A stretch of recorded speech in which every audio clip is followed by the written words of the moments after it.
Dr. Charlotte Lacroix is dual degreed and also the founder and CEO of Veterinary Business Advisors. They provide a wide range of practical business and legal services to veterinarians and their advisors. Thanks so much for being here today. Well, thank you, Natalie. It's really great to be here because I'm very interested, as most of our listeners are, on your thoughts on this new wave of corporate medicine. So lots of us, including myself, have been part of this process, but your team has a very unique role in looking at these changes in the industry. I'd love your perspective. So, as you know, I'm a veterinarian first, and I've probably been working as an attorney for over 20 years now, and we've been able to see how this has progressed over time. So 20 years ago, most of the transactions we were helping sellers and buyers were privately owned, and very few were corporate. And I think for us, certainly our business, in probably the last 24 months, we have seen an exponential acceleration of companies that have entered the market. There's over 40 now. Not the traditional 10 that used to be in existence for a long time, plus or minus, of course. And that's pretty much, it's taking a large part of our time now. We're doing a lot of sales. And I think our position is particularly interesting because we've negotiated with all of the top, we've negotiated probably with 20 of them, and probably the top 10. So we're very familiar with them. We're very familiar with their processes, their documents, who they are, post-transition issues.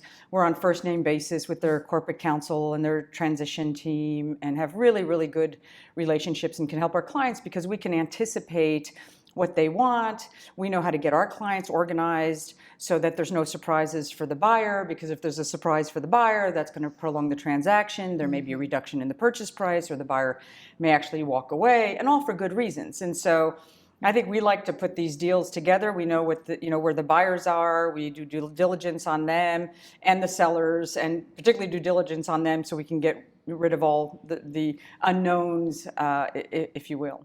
So we're talking a lot about all of the this exponential wave that you've referred to, and there might be practice owners listening today that are thinking, "Is corporate medicine right for me?"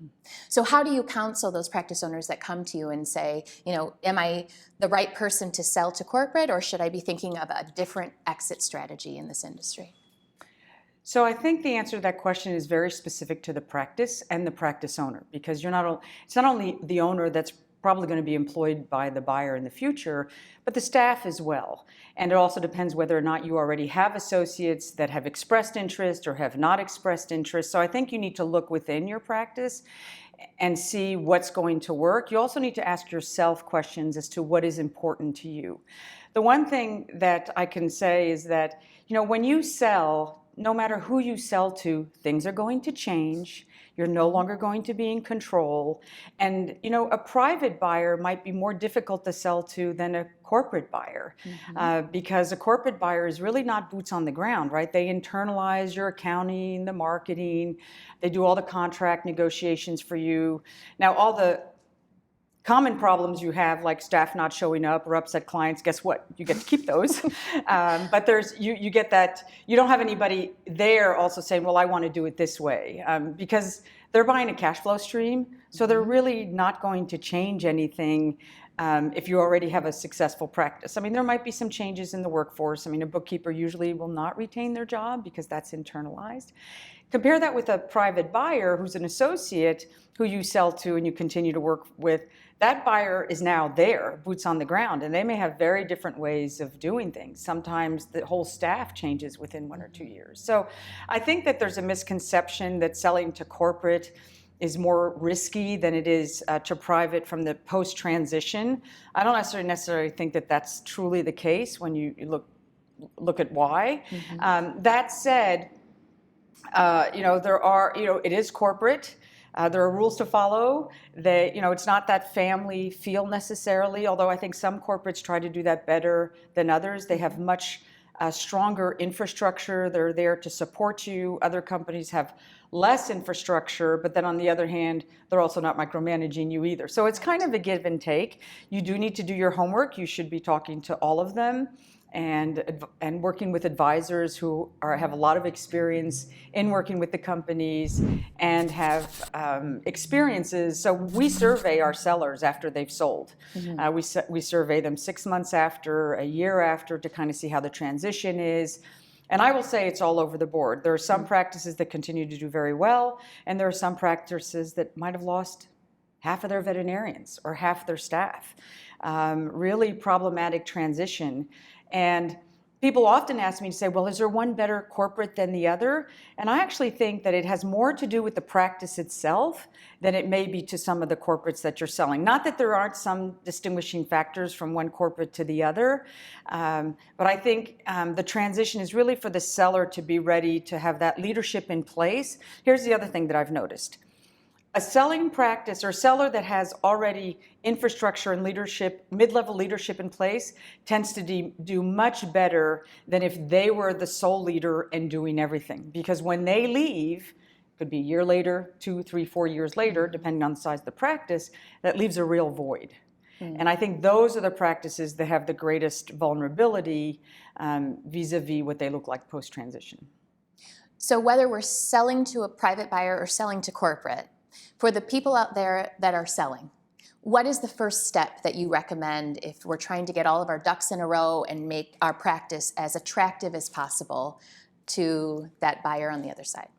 So that's such an easy answer. And it's about getting your financials in order, right? And so the comparison that I use to my clients is that veterinarians keep their financials in all sorts of different ways. They're very, very creative. And the different charts of accounts are all over the place. Is creative good or bad? Well, it's confusing, right? Because Yes. whoever's buying your practice is going to have a number cruncher evaluated, right? And they're used to seeing certain things in the right places. So pretend you're a surgeon and you were doing a splenectomy. And let's say that no dog had the spleen in the same place. That would be like really confusing.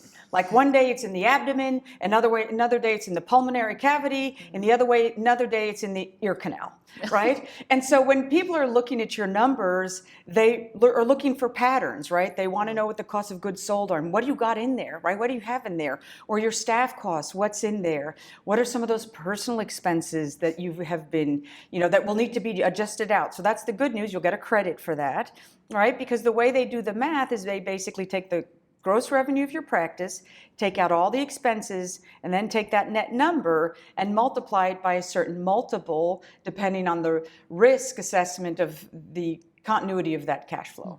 And the other thing that I find perplexing is that because these companies all calculate the net differently, we have this discussion out on the street, right? Oh, what are the multiples that you're getting? Is it an 11 multiple? Is it a 12 multiple? Is it an 8 multiple? And the reality is the multiples are meaningless unless you know what the net is or the EBITDA. And because they all calculate EBITDA differently, you could actually have a company that gives you a lower multiple but a higher purchase price. So the way we look at these things, and I'm not a number cruncher, I have lots of friends that are number crunchers, but I look at it from a multiple of growth. So in our transactions, many of our practices sell at anywhere between 1.5 to 2.5 times gross, sometimes 3 times. It is not difficult for an owner in today's market to get 1.5 gross if they have a practice that's at least 2 veterinarians. The more veterinarians they have, of course, the more they're going to get, and decent profitability. In the olden days, most practices came in, or the purchase price came in at less than 100% gross. So owners should be aware of that because they think that they get 100% gross, they've hit pay dirt, right? But they can probably get more depending on the profile of their practice and also the interest of the company. So there's some very hot areas in the market right now. Florida is a really hotbed, Washington, Oregon, others. It also depends where the companies have particular interest. And this is why when we help our clients, we present our clients to multiple companies, because sometimes a company will pay more for one practice, even in a certain part of the country, even though the same practice can be found in another part of the country, they won't be as interested in it. Yet financially, they're both the same, but they won't be the highest bidder for that practice. And it's difficult to know why they might be more interested in one part than the other. They don't share those secrets with us.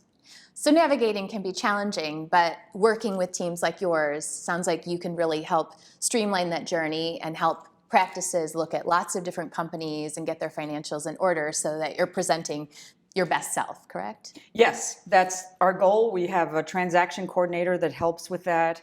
And also because we have very good relationships with these companies, and they know us, and they know that, integrity is very important to us, and they know that we're honest. I'm a straight shooter.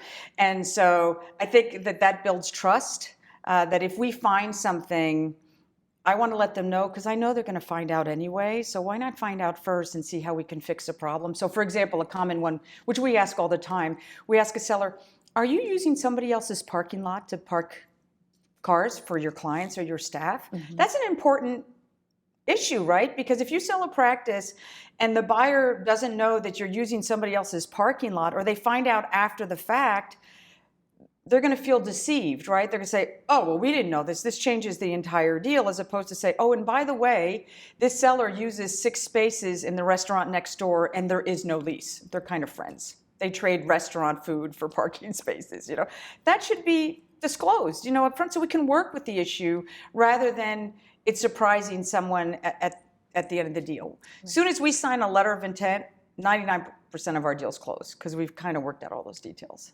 And that's definitely what the seller wants to hear. Yes, right? Because they don't want to go through this process again, right? And they rely on us to do this once and to try to foresee ahead of time where the pitfalls are. I mean, just like a veterinarian, right? When you go to a veterinarian and a veterinarian recommends to do surgery, the client's going to want her to tell you, what are the pitfalls? What's the post-op going to look like? How long is it going to extend my dog's or cat's life? Right. Well, you've given us so much great information, and I'm sure there's even more on the horizon as corporate medicine expands, and your group is a wonderful resource for all the veterinarians listening. So thank you so much for your time, and have a great rest of the summer. Thank you, Natalie. It's been a pleasure speaking to you.